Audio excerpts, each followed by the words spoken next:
안녕하세요. 오늘의 띵커 김희원입니다. 오늘은 마태복음 28장 20절 말씀 가지고 함께하심이라는 주제로 함께 말씀을 나누도록 하겠습니다. 여러분 지금 어디에서 이 영상을 시청하고 계신가요? 여러분들의 방인가요? 아니면 여러분이 일하시는 일터인가요? 여러분이 어디에 있든지 무엇을 하든지 분명한 사실은 우리 예수님께서 우리와 늘 항상 함께하고 계시다는 사실입니다. 오늘 함께 하시는 예수님에 대해서 두 가지 내용을 함께 살펴보도록 하겠습니다. 첫 번째, 예수님은 언제 어디서나 우리와 항상 함께 하신다는 사실을 꼭 기억하셨으면 좋겠어요. 성경에 보면 예수님의 이름이 두 가지가 나옵니다. 하나는 예수라는 이름인데요, 바로 구원자라는 뜻이고요. 두 번째는 임마누엘이라는 이름입니다. 하나님께서 우리와 항상 함께 하신다는 그런 뜻을 가지고 계십니다. 예수님께서 이 땅에 오신 이유는 우리를 구원하러 오셨을 뿐만 아니라 우리와 함께 있고 싶으셔서 이 땅에 오셨다는 것을 우리가 꼭 기억하셨으면 좋겠어요.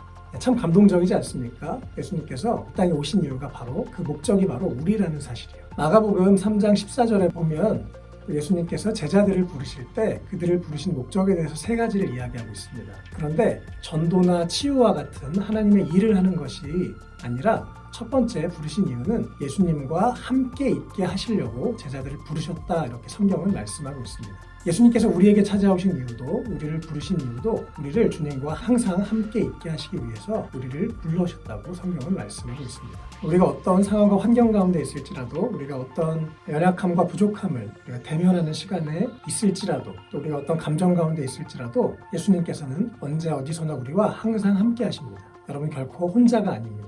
예수님께서 말씀하셨어요. 볼지어다 내가 세상 끝날까지 너희와 항상 함께 있으리라. 그 예수님께서 오늘도 우리와 함께 하십니다. 둘째, 세상 속에서 나와 함께 하시는 예수님을 인식하며 살아가면 좋겠습니다. 코로나19 사태로 인해서 우리가 온라인에서 예배를 드리고 있죠. 교회에서 함께 모여서 예배드리지 못하는 사상 초유의 사태가 벌어지고 있는데요. 그나마 참 감사한 것은 이런 상황에도 예수님께서는 시간과 공간을 초월하셔서 우리와 항상 함께 하시는 분이라는 것이 참 감사한 것 같습니다. 오늘 말씀대로 예수님이 우리와 항상 함께 하시는 분이라는 것을 우리가 믿는다면 우리가 생각해 봐야 될 또 하나의 질문이 있습니다. 그렇다면 나는 내가 어디에 있든지 무엇을 하든지 예수님이 나와 함께 하시는 것을 인식하며 살아가고 있는가입니다. 저도 이 말씀을 준비하면서 다시 제 자신을 돌아보니까 참 많은 회개가 됐습니다.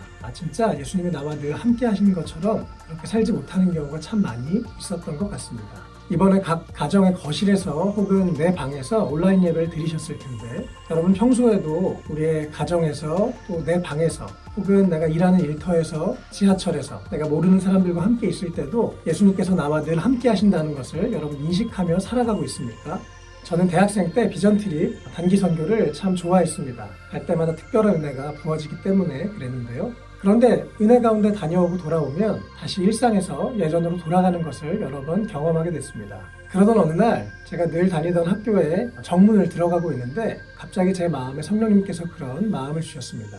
이 캠퍼스의 왕이 하나님임을 선포해라. 그래서 소심한 마음으로 작은 소리로 하나님 이 캠퍼스의 왕이십니다 라고 혼잣말로 선포하고 학교에 들어갔습니다. 그러자 하나님의 마음이 부어져서 주변에 다니는 사람들이 귀한 하나님의 형상으로 보이고 그들이 진리를 알지 못해서 방황하는 영혼들로 보이면서 그들을 위해서 기도하게 되었습니다. 갑자기 저의 마음이 바뀌어서 이곳이 선교지구나 라는 생각을 하게 됐습니다.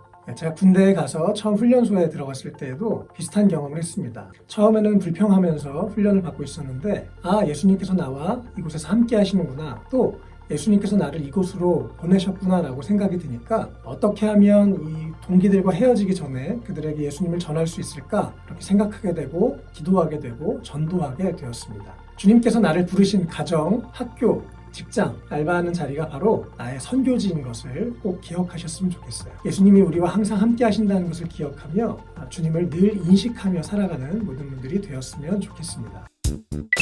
오늘은 함께 하심에 대해서 두 가지 내용을 함께 살펴봤습니다. 첫째, 예수님께서 언제 어디서나 우리와 항상 함께 하심을 꼭 기억하시면 좋겠습니다. 우리와 함께 하신 예수님을 기억하며 당당하게 사시기를 바랍니다. 둘째, 세상 속에서 나와 함께 하신 예수님을 인식하며 살아가면 좋겠습니다. 우리가 세상 속에서 멋진 그리스도인으로 살아서 많은 사람들이 우리를 통해 예수님을 보게 되기를 축복합니다. 여러분, 구독과 좋아요 꼭 눌러주세요. 행복하세요.